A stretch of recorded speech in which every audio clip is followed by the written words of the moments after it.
On revient maintenant sur les restrictions budgétaires en éducation qui continuent d'être hautement dénoncées. Une pétition en ligne sur le site de l'Assemblée nationale dépasse désormais les 120 000 signatures en 7 jours à peine.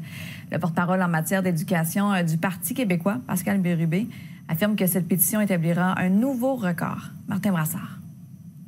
Cette pétition est en lien avec un sujet qui mobilise vraiment toute la population, ou presque, c'est-à-dire l'éducation. C'est déjà plus de 120 000 personnes qui ont signé cette pétition sur le site de l'Assemblée nationale. Pour le député Pascal Bérubé, il est clair qu'il est déjà minuit, moins 10 secondes. Selon lui, les élèves déjà en difficulté en paieront encore plus la note lors du retour en classe de septembre. L'impact, il est immédiat dès la rentrée scolaire pour des élèves en difficulté. C'est exactement ce qui se passe.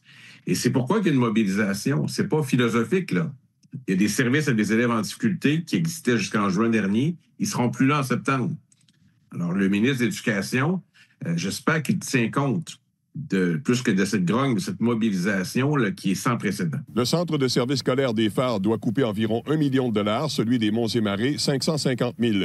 Les impacts se font d'ailleurs déjà sentir chez le personnel de soutien. En exemple, une jeune éducatrice spécialisée qui avait un poste l'an dernier se retrouve devant absolument rien pour l'automne. De plus en plus d'enfants en difficulté, je trouve, là, depuis la pandémie. Fait que c'est comme... je sais pas. Je suis comme pas capable de m'imaginer que ça se peut.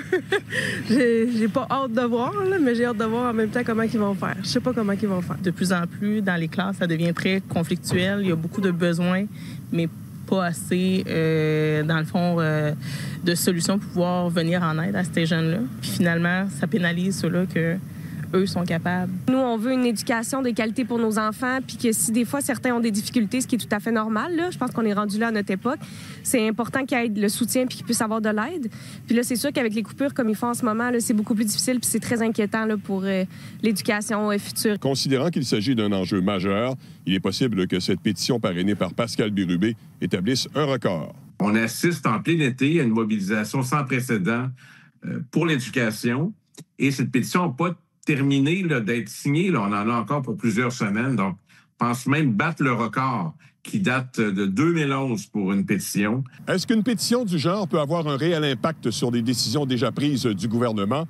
Pour Pascal Bérubé, François Legault et son ministre de l'Éducation, Bernard Drinville, sont les seuls à pouvoir répondre à cette question. Martin Brassard, TVA Nouvelles, Rimouski.